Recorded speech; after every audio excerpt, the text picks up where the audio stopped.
And before we start, I'd like to give a little bit of background about the program today before I introduce Diane. Over the past year, catapulted by the murder of George Floyd, the congregation at Epworth United Methodist Church in Berkeley has been doing a deeper dive into truth-seeking and racial reckoning. Several groups were launched. One, the Truth and Racial Reckoning Working Group, has focused on understanding the racialized history of Epworth and the surrounding community and grapples with what this legacy asks of us now. Epworth members have joined anti-racism media reading groups, and clergy and congregation members created two sermon series, one focusing on the platform of the movement for Black Lives, the other, which began on Martin Luther King Jr. weekend, was entitled Why We Can't Wait. Today's presentation features the work and reflections of a group of participants who have spent the last several months researching the lives, families, and communities of African-American men and women who have died at the hands of police.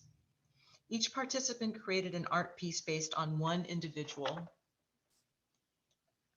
These collective pieces have been installed in the windows and doors of the Hopkins Street entrance to our building. This installation of art, stories, and poems is called the Beyond February Project. Here to share with us the genesis of this project is Dr. Dianne Rush Woods. She's a native of the Bay Area, received her BA in sociology from the University of California, Berkeley, MSW from the University of California, Los Angeles, and a Master of Public Health and PhD in social work from the University of California, Berkeley. Dr. Woods served as a tenure-track faculty member and chair of the MSW program at Cal State East Bay, before having the distinction of being appointed to becoming the university's first diversity officer. She is currently semi-retired and teaches classes on race, gender, inequality, and social policy at Cal State East Bay. In addition to Dr. Woods, we have invited some of the participants of the Beyond February Project to share what they have learned about the individuals as they came to know the subjects in their art pieces. So I'd like to welcome Dianne Rush Woods. Thank you so much for being with us today. Not a problem. Obviously, I'm a degree junkie, so that's been an interesting process. I want to talk about this project and kind of its genesis. How I moved from just accidentally coming across an art display. Serendipity is what Julia Cameron would call it, you know, that she, in the artist way, recommends walks, kind of daily walks where you're looking at the world and looking at the art in the world and the beauty of, to inspire you as an artist. And I was taking a walk with Barbara Stone on Lakeshore, and I happened, so here's the serendipity, an aptitude for making desirable discoveries by accident, right? This is on Lakeshore. We walked by, and then I turned around and I looked at it again, and I thought, well, what is this? Because I had been and have been thinking about the kind of racialized outcomes of Black folks' interactions with the police, those who are who do the policing and those who are policed. And this really just made me think about the individuals. You know, so rather than thinking about this large group, you know, and people die, or, you know, individuals kind of flashing by, I dove into this and I started wondering, you know, wondering is really important. Who are these people? You know, what are the stories behind them? And this is before anything. And this is, of course, you know, within the last year, because here's George Floyd. But, you know, at that point I was wondering, well, who's Brianna? You know, who's Jesus? Who's Jonathan? Who are these people? What kind of name is Vonderrit Myers? You know, so I just really became fascinated and obsessed a little bit about the idea of diving deep into the lives of individuals rather just having this flat kind of perspective of who they are, that they died. So I changed my curriculum in my race, gender, and inequality class. And I said, well, along with me, my students, because they have to do it, are going to be engaged in a project where they dive deep into the lives of these individuals to understand them. And we come through in the race, gender, and inequality class, we come to a better understanding of who these folks were. What was the background? What's the backstory? If this was my kid, what would I want people to know about this person? So I'm on the board of an organization called the Balti East Bay Asian Local Development Corporation, and that's an affordable housing corporation. And the chair, the new executive director, Andy Madera, wrote this. What do you say about a boy who just became a teenager? A man who was a new father, the former co-captain of his high school basketball team, a woman whose job was to save lives, a runner, and a man who nourished our kids. We say their names: Adam Toledo, Dante Wright, George Floyd, Breonna Taylor, Ahmaud Arbery, Philando Castile. And so this was a project about saying the names and understanding the lives of individuals. There's so many names. I ran across a statistic that said, well, you know, out of the calendar year in the United States, there were only 2 days during that year, and this was last month, that people hadn't been killed in involvement with police interactions and violence. And so we have to think about that. And that's across racial lines, right? That there is something that goes on in policing that we have to think about. But if you're Black, you're 20 times more likely to be involved in interaction with the police and more likely to die in that interaction. So here's the altar that we formed at Cal State East Bay. We put in the theater, and there are 70 pieces. There's poetry. We had volunteers from the Japanese community who folded 1,000 cranes for peace. This is a quilt that I worked on for Brianna and Tatiana, who were individuals. But all of our students, they did something that I think we did at Epworth. They fell in love with the individuals that they researched because they were finding out about rich lives. Now I'll go on to say this was not a study to find saints or sinners, because that's not the question here. The question is these people and their lives and how their lives mattered and what their communities thought about them. So 21 Epworth church members created. So I brought this to Epworth and I made a proposal that we do this at Epworth. This is the art piece that Susan did. And Susan, your person was? Clark. Okay, so you'll talk about that later, but we thought about, it was kind of a beautiful thing. I proposed it. I worked with Judy Cousseau, Judy Kriege, and Clark Kellogg, and we went around and around, and we thought, well, we post it on the inside or we post it on the front porch. Then we saw the windows of Epworth, and the windows of Epworth are incredibly gorgeous. They're offset. It's a beautiful structure. And we thought, well, you know, the kind of maybe the windows are our eyes or the soul of the church. And if we put these pictures up in the windows, then we are showing our commitment and our connection to this movement. So that's what we did. And it connects to the United Methodist social principles. We recognize racism as a sin and affirm the ultimate and temporal worth of all persons. We commit as a church to move beyond symbolic expressions and representative models that do not challenge unjust systems of power and access. And over the course of the last year, we've been engaged in anti-racism work, you know, and this is a piece of this. It's called Beyond February because, you know, February is African American History Month.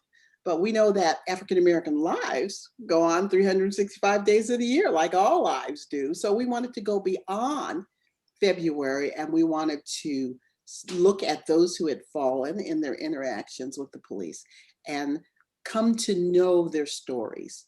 So that's pretty much my story of how we got here. So the windows of this church bear witness to issues related to injustice and oppression. Hence, our focus on the interaction between the police and the policed. The right to live is what this installation addresses. The light of those who have left us is demonstrated in these art pieces. So that is the genesis of this. I will stop sharing now, and we can move forward. Great. And so what I'd like to do now is to share my screen, and we are going to see some of the art this is Diane's photo of the art installation at Cal State East Bay. But a lot of you won't have seen what we have at church now. So Ron and Clark did the installation of this project, and we just wanted to have a close-up of the names of the people that are represented there. I believe that not everything has been hung yet, but these are the names of the people that were chosen by Epworth members to create art pieces based on their lives, not their deaths, but their lives. Who were they? Who were their families? What were they like? What were they doing in life? How old were they? How young were they? To give a real sense of the loss of life. And so I have a couple of pictures of the front of the building now, and there you can see there's still room to add more artwork, but this is kind of what it's starting to look like. And Mary Bunt told me that she is sending out a press release today about this, and hopefully we'll get some interest in more people coming to see this art exhibit. Here's the side of the building. So you can see the works of art are in all different shapes and sizes using different media. And it'll be interesting to talk with individual artists about how they came to design their art pieces the way they did.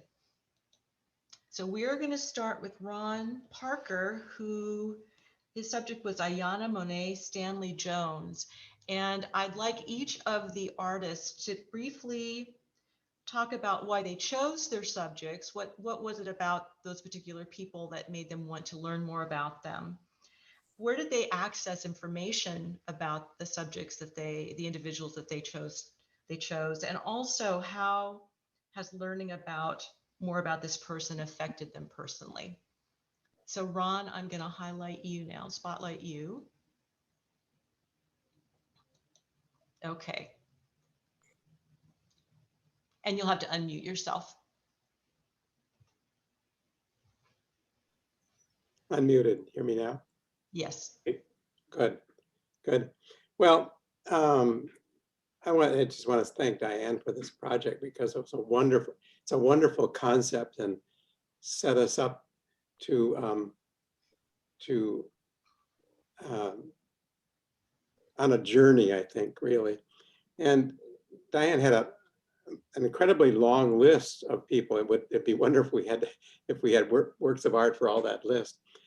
And I didn't really know how to choose, and you know, confession, and I think probably like everybody else, there were many people on that list whose names I had never heard or didn't know. People who had died in interactions with the police. And so I thought, well, how do I choose it? And the list said where it happened. And I thought, well, I grew up in Michigan and just outside of Detroit. So I looked for somebody in Michigan, and I chose Ayanna because she was from Detroit. And Detroit, as we have known in the news, is a difficult place to be these days, and it's the economics are really hard. I have some friends who still live in Detroit, and other friends who live outside of Detroit. So that's how I chose Ayanna, and I hadn't heard her name before, so I hadn't been able to speak her name or anything. And just a word about the whole picture here. The assignment was to not focus on how the person died, but who they were. And obviously I've tread outside that a little bit, but I think I had a reason for it. Ayanna was born on July 20th, 2002, and she died on May 16th, 2010. So she was short of her 8th birthday. She was 7 years old. Everybody said she loved the color pink. And clearly from her picture, you see what a vibrant kind of child she was.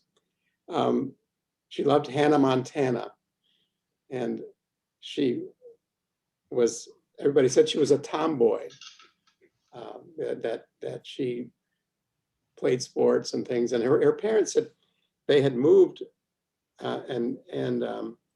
recently, but they drove her back to her old school so she could be with her friends. She loved her grandmother. And when she died, she was on the couch next to her grandmother. But, you know, we don't know a lot about her because she was 7 years old. She'd lived not very much life. For me, when I look at her, I feel like I know something about her. I mean, she's just, you know, somebody I'd like to know. What a great looking kid, and what an energetic, clear-eyed face and smile. But she lived in Detroit, and Detroit, in the area that she lived in, often the street lights didn't work because Detroit's bankrupt, and so it was often dark there. And the night she died, she was in her grandmother's apartment, and it was after midnight, and she was asleep on the couch next to her grandmother. Her grandmother was watching TV. And the police were looking for her father, who was a suspect in a shooting. And they burst through the door. First, they threw in a flash grenade, which caught her blanket on fire, and they burst through the door. And this was the gun that the policeman had. Why on earth anybody has that gun in such a situation, I don't know. But fired one shot, which hit her in the head and killed her instantly. But the really awful thing about it was that they had the wrong apartment. It wasn't where her father was. Her father was somewhere else in a different apartment. It was just a mistake. And that's just sort of devastating to me that she just died because of a stupid mistake. One additional thing is that there was a film crew from a A&E reality show called First 48 accompanying the police, making a film of the arrest, which again sort of emphasizes for me how somebody like this can become just an objectified and seen as an object for filming. But, you know, too bad there couldn't have been a film about who she was as a person, because that's what we need.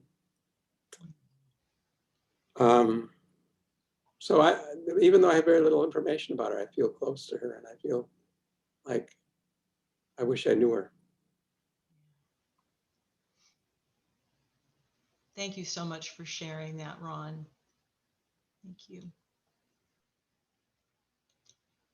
So our next piece of art was created by Diane Downs.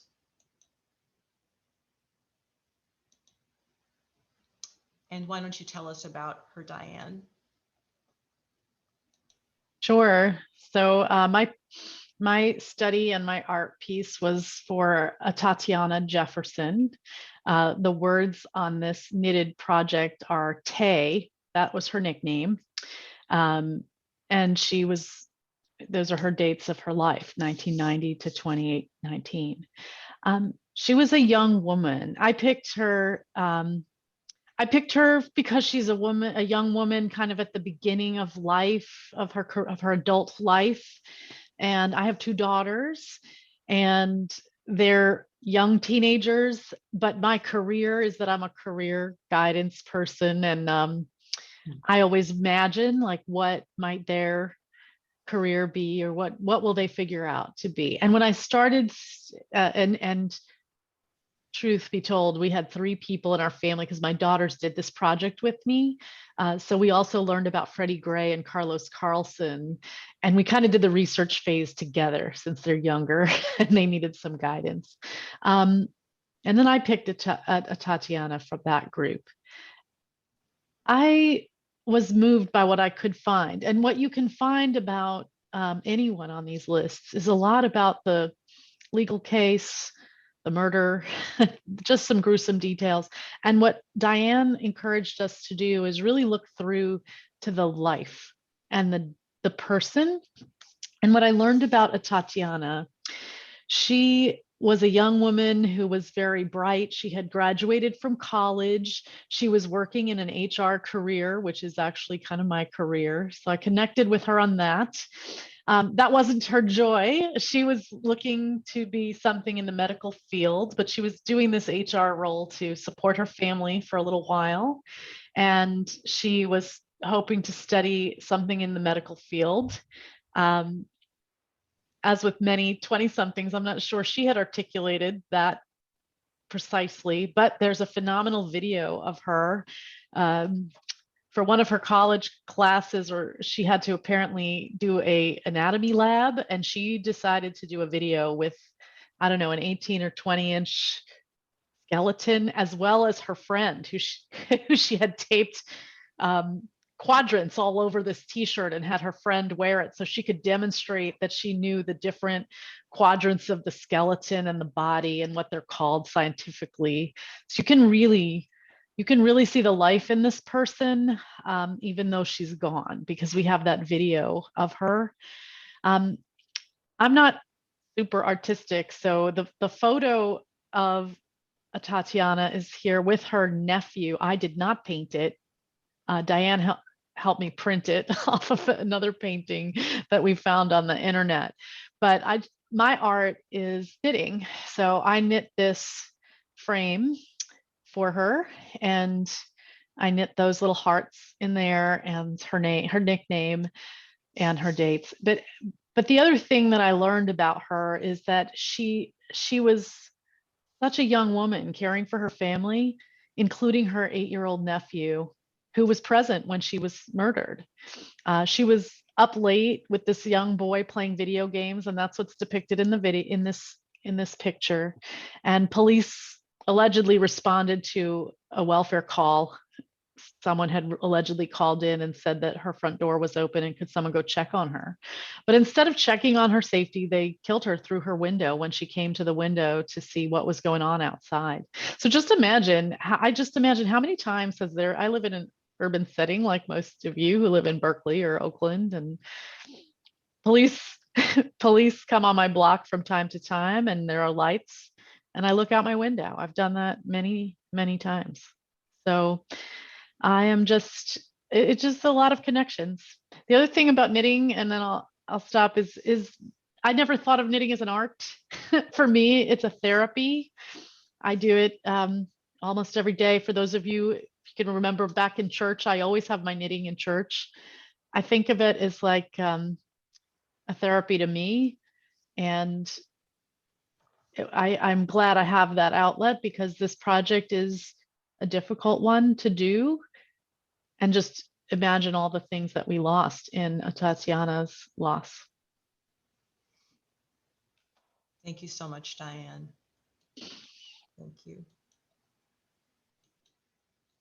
Now, Becky Wheat is going to talk to us about Elijah Mcclain. Okay. I heard about Elijah because his case became such a big case that his mother actually was on 60 Minutes.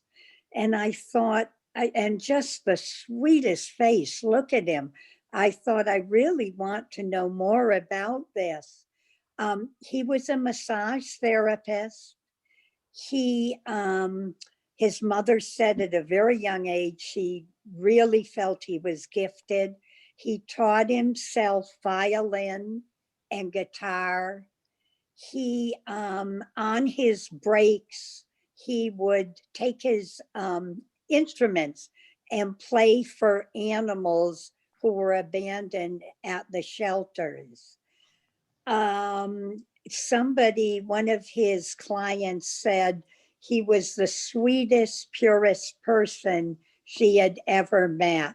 And someone else said he was such a gentle soul. They felt that if there was a mouse, he wouldn't set a mouse trap. And it was just tragic. He was going home during the day. He had his tea in his hand and he had anemia. So he wore a ski cap. And someone called in and said there was someone, and they felt after that he was probably dancing. I think he was really quite a free spirit. And when the police came, they threw him down, and there's this term, excited delirium, which a lot of people say probably doesn't exist. And they they shot him with something, a substance, I think it's called ketamine, for a person 220 pounds, and he weighed 140 pounds. So there were thousands and thousands of people came out to protest. And I think one of the things I'm left with feeling is how important it is that we have people come to a scene and they're able to de-escalate it. And anyhow, it was just wonderful to learn more about him. And in the end, I read, there was a lot of information about him online that actually millions of people have become aware of this tragedy. And Diane's right, we became kind of really in love with the people that we discovered. Thank you. Thank you so much, Becky. So Jerry Ashheim could not be with us today, but we are including his beautiful painting that he made of George Floyd. And I know that he's probably one of the most recognizable, if not the most recognizable, of all of the people that have been murdered at the hands of police. But I asked Jerry to give me some personal reflections about this piece. And he said that Jerry actually lived in the state of Minnesota for 20 years. And he always had called it the capital of nice, that Minneapolis was the capital of nice, a la Mary Tyler Moore. He just always felt very happy there and thought it was just a great, safe place to live.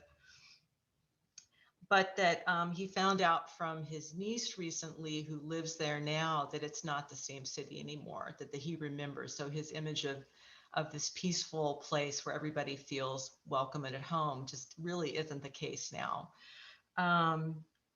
He said that Floyd had worked as a security officer alongside the police officer, as a security guard alongside the person that ended up murdering him. And that was interesting to Jerry, the thought about, was there some residual bad feeling there between them or whatever, but that he thought about that. And also that Floyd leaves behind 3 children and a family who loved him immensely. And so I think we can kind of see a thread here with all of our presenters that there's some reason that we feel connected to these people, whether they come from the areas we come from or they are interested in some of the same things we are. But for Jerry, this was really the person that he felt most drawn to kind of represent and put out there for other people to never forget to think about him.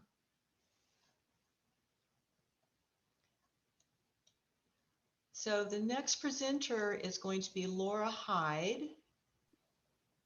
Hello. The first time that we are seeing your piece, Laura. It took me a while to get it done. So please tell us about Gregory Edwards. Gregory Edwards. I picked him when I just Googled him, and I found out that he'd been in the Army and he had PTSD. And he also lived in Florida, which my daughter's there now. And so it just kind of connected me to that geographical area. But most of his adult life, he was in the Army. He was a medic, and he'd served several tours in Iraq and Kosovo.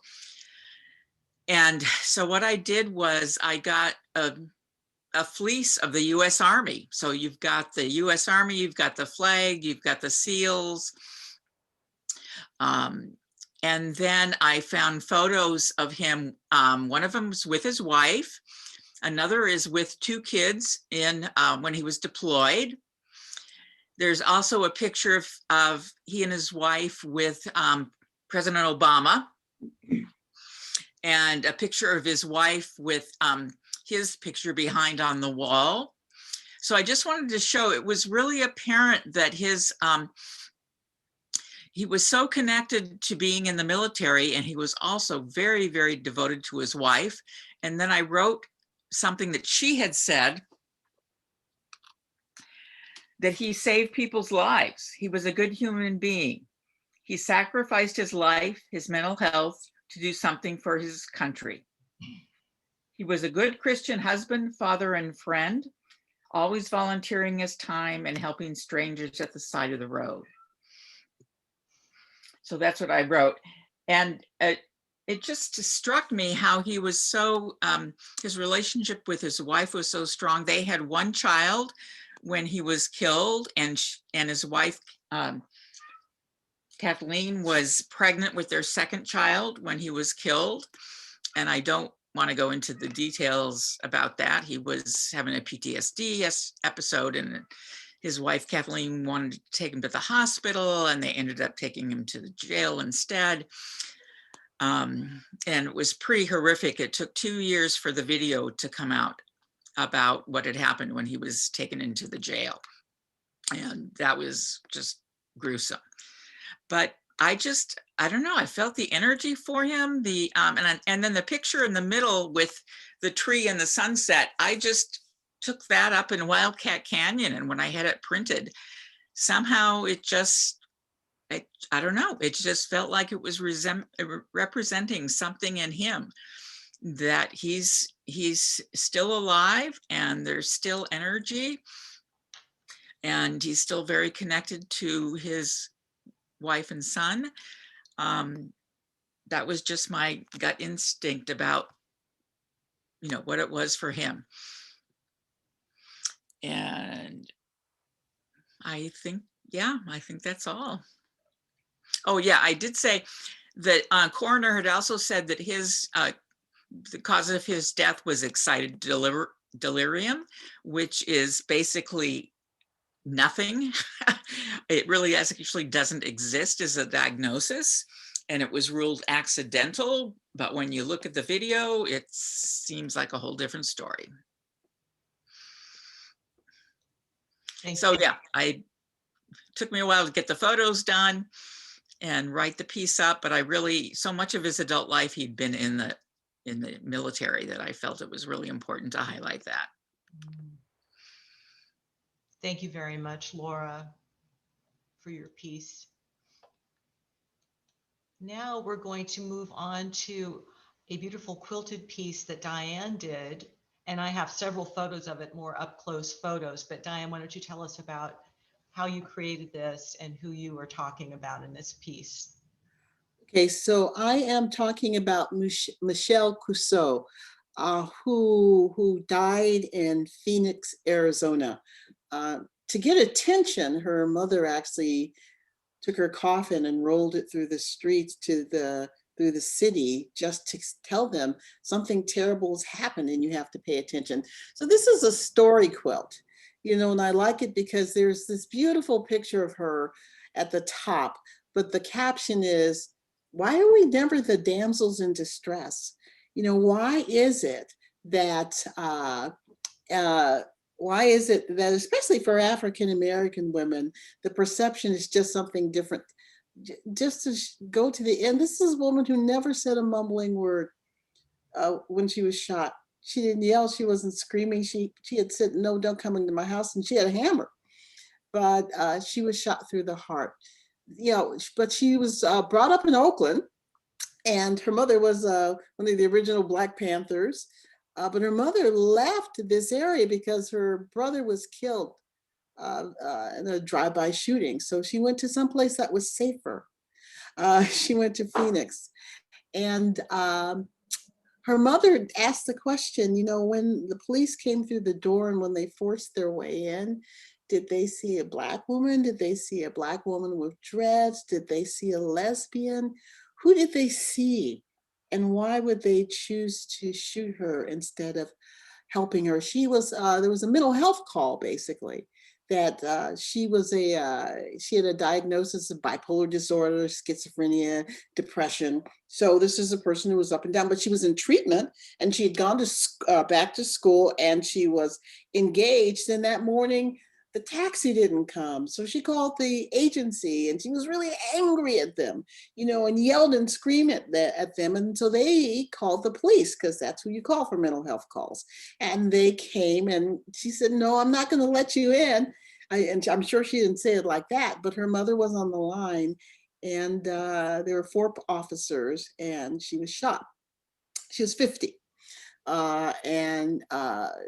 In her funeral, people talked about, her aunt talked about her eyes and said that you could see the light of God shining from behind her eyes, and that she was this brave, brash, bold woman. And if you wanted her to do something, just tell her that she couldn't, and she would, you know. And so this is one woman who struggled in her life with mental health issues, who had a mom who was there to protect her. And her mom said, but this time I was out of town. This time I wasn't there to help her. And who is dealing with that trauma.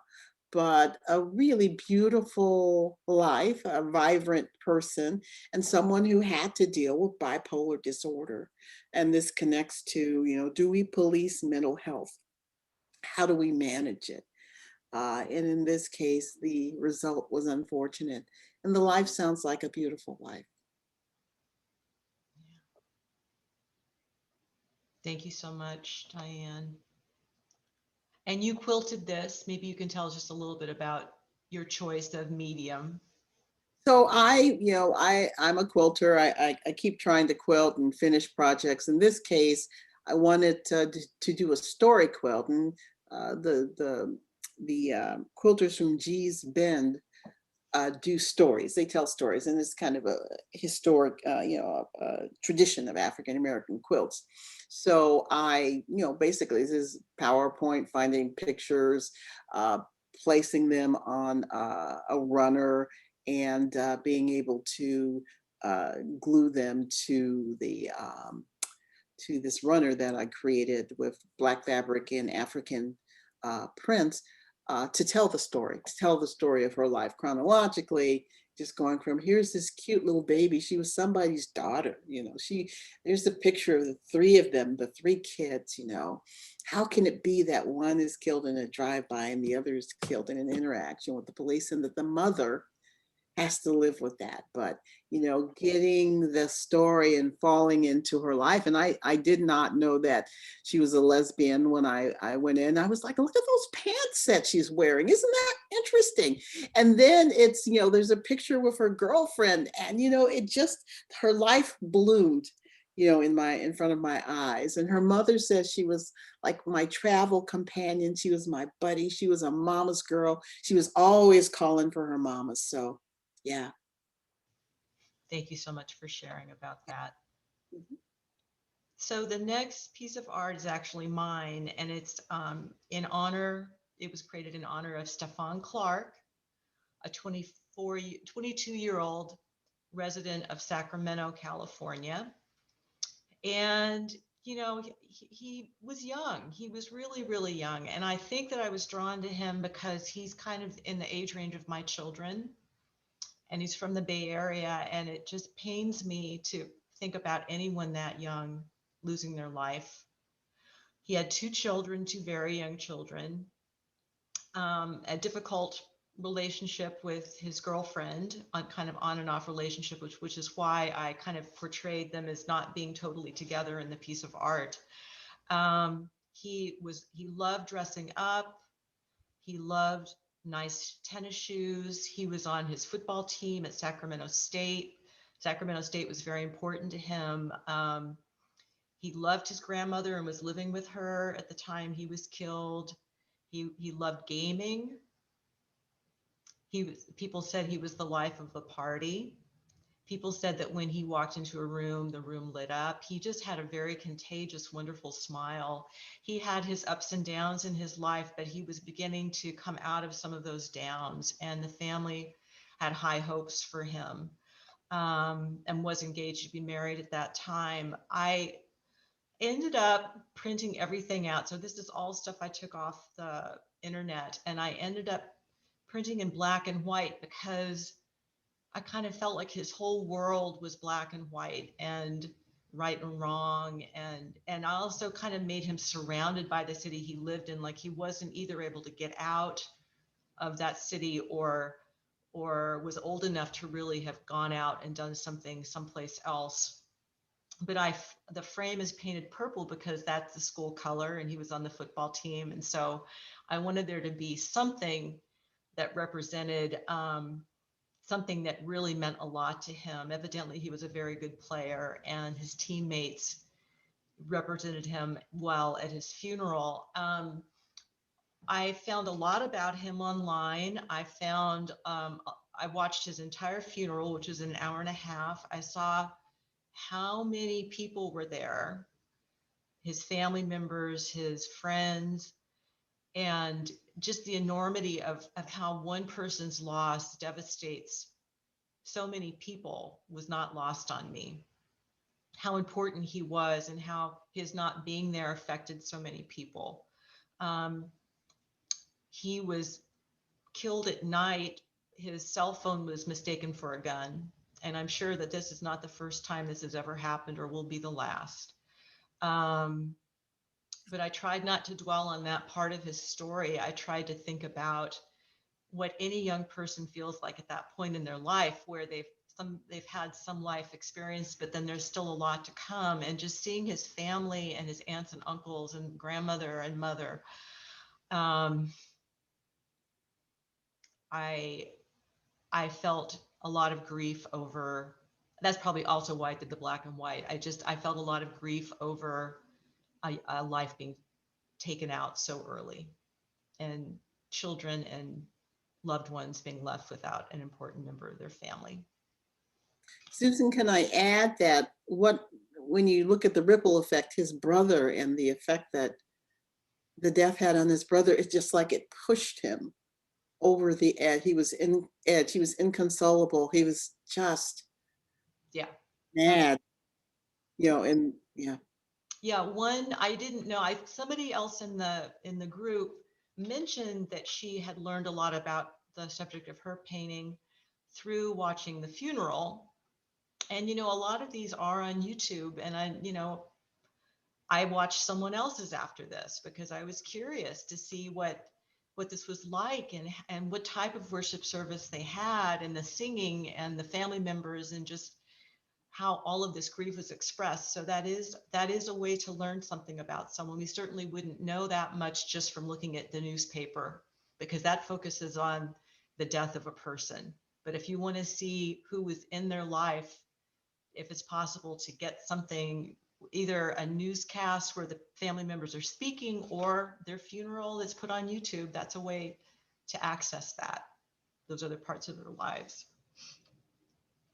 So our next person to speak about her piece is Katie Johnson. I'm just looking for her.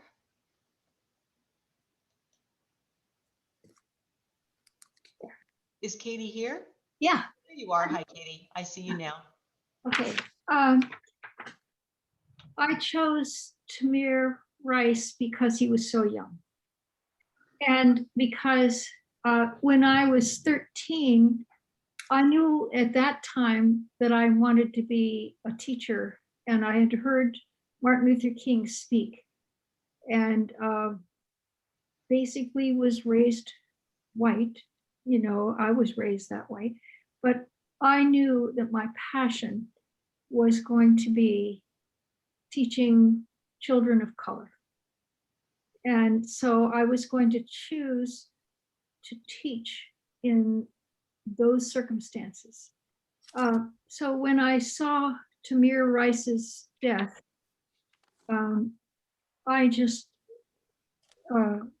felt terrible that anyone would be cut short of life in that quickly.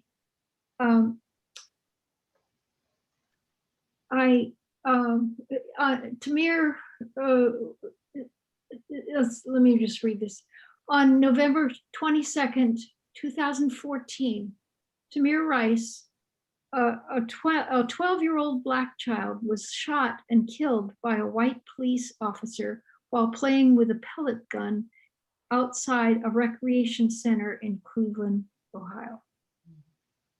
His mother, Samaria Rice, said, Tamir had just turned 12 years old and was transitioning from playing with Legos to playing with video games and becoming a teen. If Tamir was alive, he'd probably be doing something with sports. That little boy was so athletic at an early age, end quote. The city of Cleveland agreed to pay $6 million to settle a civil rights suit brought by the family of Tamir Rice. The city did not admit any wrongdoing in the killing of Tamir. The money was spent to create the Tamir Rice Afrocentric Cultural Center in Northeast Cleveland. This future site of the Tamir Rice Afrocentric Cultural Center will be a space for artistic, cultural, and civic programming for Cleveland youth, created in the memory of the unarmed 12-year-old boy who was killed by police in 2014. The center is the brainchild of Tamir's mother, Samaria Rice, who since her son's death has become an outspoken activist in the fight against police brutality and racial injustice. She has repeatedly turned to art to amplify her message.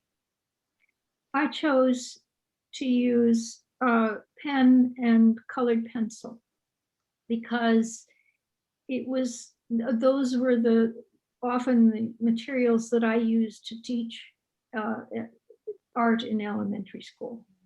And often children would illustrate their work that way. Doing this project has made real the names I hear when someone is killed, that they had a life, dreams, and a family and friends. I'm sure I would have loved Tamir and loved to teach him. Thank you so much, Katie. I have a few more photos that I put on here. We don't have the speakers to talk about them, but Diane, I believe one of your daughters did this one. Yes, that is from Sophia. And do you remember the name? It's So this is Freddie Gray. He was a very young man, and he was killed at a time of his life very similar. It's different than Tatiana in that he didn't have quite as much direction, but he was really trying to figure things out. He didn't know what his profession was going to be yet. He didn't know. Sophia made this candle, and we talked about, being a light and lighting the way. Mm-hmm. Thank you. And this is one by Judith Allen about Rennell Foster. And this is by Greta Fillingham. And this is Willie McCoy. So you can see how diverse the artistic styles are of this group, but how well represented these individuals are that are the subjects of the art, and how young so many are. Okay, so I'm going to stop sharing my screen, and I think, are you guys all back in gallery view now? Can you all see each other? Mhm. Okay. Yeah. So I think that I'm going to remove the spotlight so we can all see each other. And I'm wanting to know, Diane, do you have any other things that you want to talk about, or shall we take some questions? What do you think? I think we can take some questions. I think that you can see that we did a deep dive in that. Even as we go over it now, it's so emotional. I think to go into this, and just very quickly, there's something that's called artistic activism, and it talks about affect and effect. You know, that sometimes if we're left brain and we're trying to talk to people, they can't really hear it. But art kind of transcends that. It's right brain in some ways, and you can make, your message can be received, in a different way than through a conversation. So this, I think, is a perfect example of our, artistic activism in a way. I want to just thank you, Diane, for allowing me to be part of this. And it was like a way to slow down and really engage in stuff. This can feel like a bit of a barrage of chaos when an actual life is lost. And so thank you for that. I also want to thank you, Susan, for having me at the lunch bench, and I have to apologize. I do have to go for a call at the next in the next moments. But if anyone has any other questions that I can answer, I'm happy to engage with you individually. And thanks again for including me. Thank you so much, Diane, for coming. Thanks. Thank you.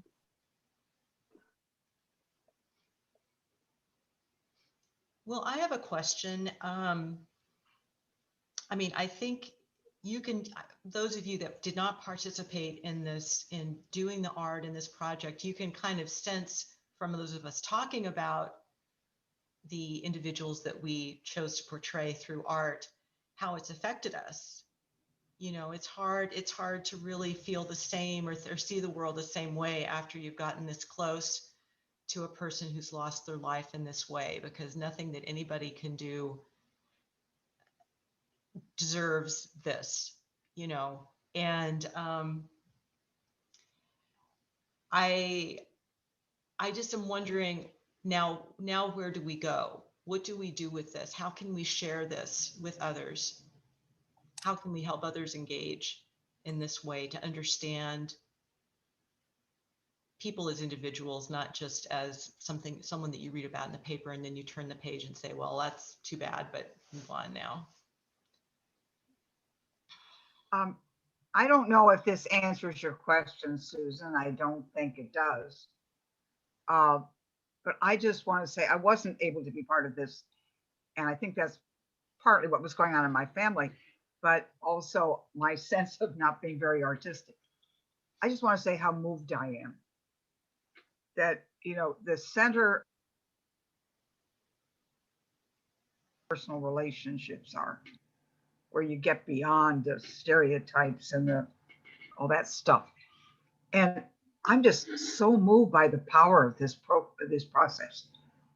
And I just want to say thank you to everybody who participated, but of course, obviously, most directly to Diane, to thank you for this. I have tears in my eyes as I'm talking, so I'm probably not being as articulate as I would like. But things have calmed down in my family a bit. That's another story about my grandson, who's a young Black teenager. And I'd really be interested in just picking one of the people and having my own, not necessarily beautiful art, but perhaps. Anyway, so I just would like to suggest that some of us may want to continue in this vein, just to engage with that experience. And I'd be delighted, I'd be honored actually to do that personally. But I want to thank you all. I'm so moved by it. And I feel blessed, Diane. Thank you. Well, you're so welcome. This is really a community piece, a journey that we took together, and that has been fantastic, Yeah, really important. I just can feel that, Diane. I mean, it's just, that's why I said thank you to everybody, but it's just, so anyway, it's a blessing. So I think, Kristen, you had your hand up, and then Lamerle after. Well, thanks. I echo all of the thanks to Diane for leading this project and to the contributors. I want to respond directly to your question, Susan, about what's next. And maybe I had to come in a bit late, so maybe you already shared this, but the installation is up. And thanks to Ron and Clark and others who came and figured out the placement in the window panes on the Hopkins entrance as I came into the church. Susan and I got here at the same time. We both were looking at the pieces, and there is more room. So Shan, you're right. There's more room to continue to contribute to it. But the piece I want to share is that we're sending out a press release today, and we're sending it out to local news outlets and also some national and denominational outlets connected with the church, because we know folks are going to want to mark the anniversary of George Floyd's death. And this is, as Diane said, this is an offering to the community. So I think for our congregation, for everyone in our congregation and our wider community who are involved in the ministries of Epworth, to invite folks to walk by Epworth, to spend time really looking at each piece and experiencing the same thing that the contributor got in touch with, as they understood people as persons with lives and families and hopes and dreams, and to interpret what that means and what that experience was and what that calls us to do going forward. One thing in the many different ways that Epworth is working on racial justice and being an anti-racist church right now, the thing that keeps surfacing is that it's about relationships. Like you can read and prepare yourself and educate, and that's really important. But until there are relationships between persons of different racial groups, and to really understand each other's lives and be in relationship over time, the work is just not as robust as it needs to be to really dismantle systemic racism. So that's for all of us to be able to be interpreters, to invite people to Epworth to share the news about this installation, because we expect it. We plan to leave it up over the whole summer. So you don't have to do it right away, but people may want to do something on May 25th, which is the anniversary of George Floyd's death, to personally mark that moment. And so one thing people could do, and we'll be sharing this, and it's in the press release, is come to Epworth kind of as a pilgrimage and spend some time with the tributes. Mhm. Kristen, is one of those press releases going to the into the Oakland papers, San Francisco Chronicle base section? I don't remember that was on the list. I'll double check that, Shan. Do you have a contact? I'll circle back around to you. Okay. And Lamerle, you had something you wanted to say. Several months ago, I told folks at church about a garage that we had seen in somewhere in the hills above Berkeley. I don't know if anyone there remembers my telling you about it, but there were pictures of people who had been killed. And there were on Euclid. It's on Euclid. Euclid, Yes. way up high. Yeah. And they had art that you could do. They had a newsprint pad that you could write messages on. They had candles that you could, maybe it wasn't a candle, they had little flowers that you could do. They had names of people that you could write about, but they had different art things that you could do. And it was a family that had this on their garage. I don't know who they were, but they were just amazing. And It was just at a corner intersection of their driveway, and we went by several times to look at it and to write comments on their wall, so to speak. But it may still be there. I don't know. I doubt it. I'm mistaken because there's another one on Euclid that has all the names painted in. This was very high up, and I can't remember. All right, I don't know it. But it was high up in the hills, and it was the house behind the garage was on a diagonal in the in the corner. So it's easy to find if you live in Berkeley and walk around. Yeah, it must be on Spruce. Yeah, Spruce.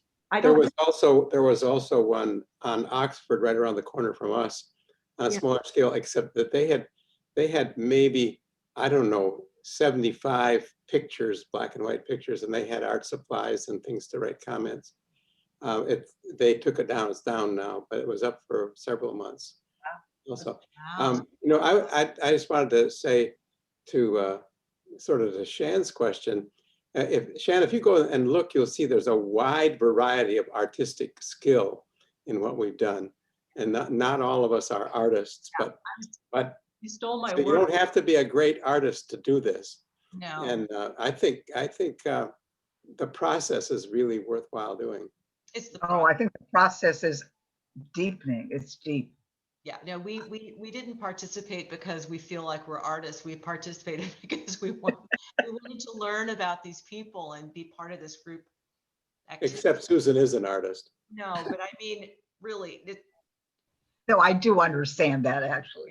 Yeah, that's not a requirement for doing this. I think the requirement is to really engage and learn about someone and learn something from the experience, I would also really reiterate the encouragement to go by and look at the things, because the photo, we tried to take photos of them and it can't capture it because sometimes the print is small, or you don't really get a sense of the pieces without going there. So go down there.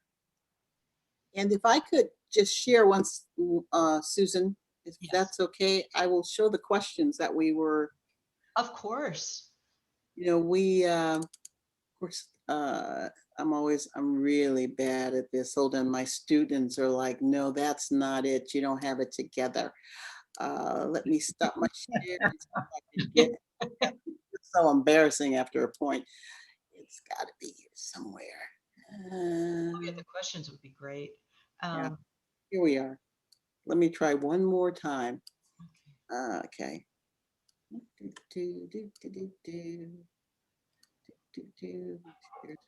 I have one student, she's like, but Dr. Woods, you're getting so much better.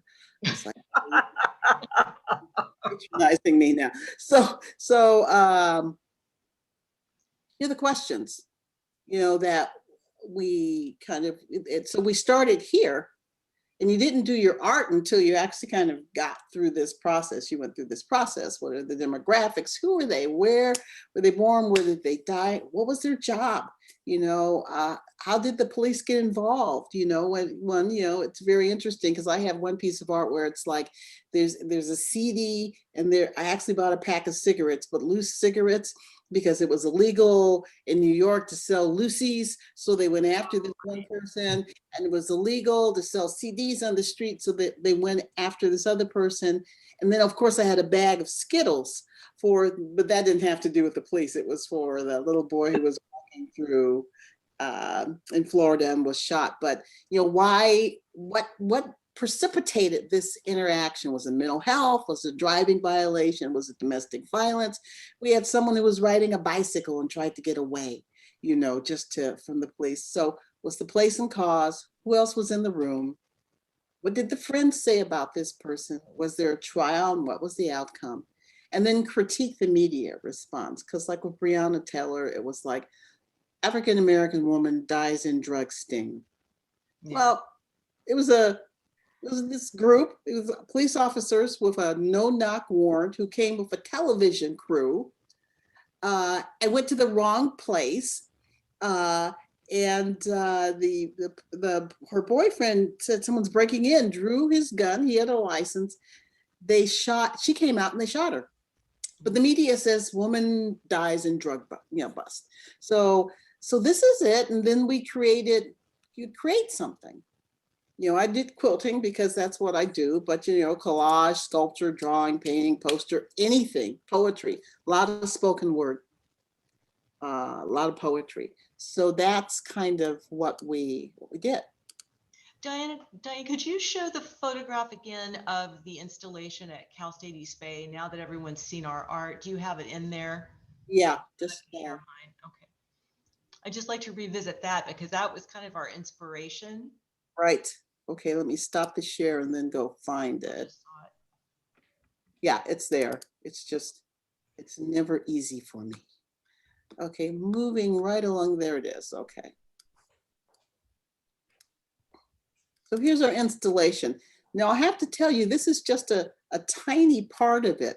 We had 70 pieces of art. And so the theater is really long, really broad. And so on the one side, we had poetry, and the other side, we have art. So this was the quilt, Kiwi Herring, Tony McDade. I mean, I came to know these names: Elijah, Stefan, George, Charlena, and then these were Al Jazeera, and interestingly enough, had an artist do a series of paintings of people who had died, and beautiful.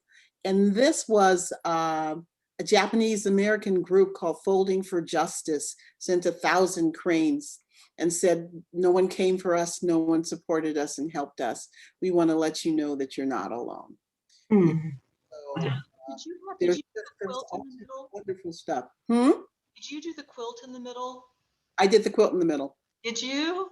Yes. Wow. I did that. And that's fabric. That's fabric. It's a 4 square, and then and it's so funny because my students, during the year, they would, the semester, they're like, we don't know how to do this. I was like, look at the board in the back. I'm working on a quilt. You can do something like this or do something else. And they were like, we hate her. But but anyway, it is so many different sorts of representation. Oh, absolutely. Yeah. And it's some of the same, I think that's Stefan Clark right there. Oh yeah, there's Stefan, there's Stefan, there's Stefan. Oh, wow. I just wanted to add, Susan, that Diane's quilt's going to be in the window soon. Yes. This big quilt. Is that right? Yeah. I'm going to try to get it today. By the way, Kristen got off, I don't know if I know she wrote this to everyone, but we just got our first response, media response from the Cal Nevada conference. So that's great. So they're interested in what we're doing. I guess they want more details about that. So that's very exciting. Well, any more questions or comments from anybody? Let me just say, there's a song that I love. It's by B.B. Winan. Try to pull it up. It's called Black Lives Matter. And he writes this song to his son, and it starts just by saying, I hope to be able to see your eyes tomorrow. Oh. And it's just this heartbreaking song. It's our sons and daughters matter. Black Lives Matter. And, then they show all of the uprising from last year, all of the response to George Floyd's death, that all you want to do is have the right to live and not to die, have the possibility of dying that's 20 to 30 to 100 times more than like a white person who can go through a crowd, shoot a couple of people and be escorted out by the police, or the person who went into the church and shot folks. And then they stopped on the way to jail to make sure that he was fed. It's like it's a whole other different world. And the dream is to just be able to expect to be able to go out and come back in without having to face an oppressive regime.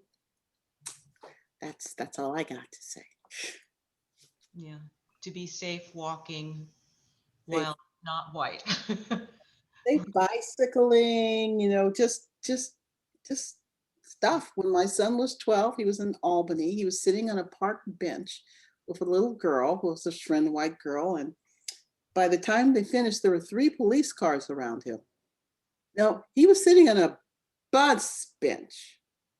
He was not moving. So I called and I cursed them out, and I acted out, but I asked, well, why did you do that? And they said, well, a woman drove by and said he looked like a man who had been lurking in her garden a year ago, and we promised that we would respond. And then I said, so when you found out that he was a 12-year-old, why didn't you walk away? What was going on then? Well, ma'am, we just have to make sure that, I said, but you couldn't even run him through a system because he's too young and he's never been. So it was, and this was Albany. Finally I spoke to the chief police, who apologized to me because it was outrageous. So I know personally the risk that one faces when they have a Black child. We know that it's females and males who can die. And very young. Babies. And very old. Babies, yes, babies. Yeah. All right. If I could, Susan, I would like to add, I mean, it's that, and it's compounded by the fact that many of these stories involved one or another kind of mental health issue, which is, for God's sakes, a health issue. How do we get killed for needing help? And I think, the hope that came to me through so many of your research is that it raises the issue that people have dark times in life. You don't need to be Black to have hard times in life, but we need to open the lens so that it's no different. Right. Because of whatever mask we're wearing, it's just not different. And the amazing thing is all these people had family that stuck by them. They didn't run away. They were there to support and take care of. So it's very moving, but a wonderful project. Thank you. Well, yes, I encourage everyone to come by and see it now. It will grow, and we'll keep it up for a long time so that folks can engage with it. And I want to thank Diane so much for coming today, for bringing this project to Epworth, and to all the participants who engaged in it, because I know that we all feel very differently now and feel very connected to the work that we're doing and that we want to share with others. And for anyone that's interested in participating and creating something, just let us know and we will include you in our exhibit. Yes, we have plenty of windows at Epworth. We a lot of window space. So start to open up too. You'll see more groups. Some of our older adult groups are already coming back, starting to come back, and children are back already in camps, and their parents are coming. So more and more people are going to get to right. Yeah, Diane, I put in the chat, but if you would send me that list of research questions, that would be really helpful. Right, and I will do that, and we'll develop a resource list, and Susan will also send that out. Right. So.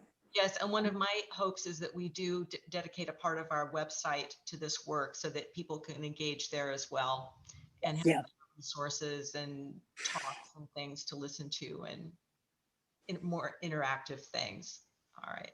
Okay. Well, thank you so much, everyone. Thank you. Pleasure to see you all, and I'll be in touch about next month. Thank you so much again, Diane, and all the participants. Thank you. Thank you, Diane. Thank you. Bye-bye. Thank you. It was wonderful. Laura, thank you. What a message. Thank you, Ron. Thank you, Becky. I mean, thank you for so we can share with others as well. Yeah. Thank you. Bye-bye. Bye. Thank you.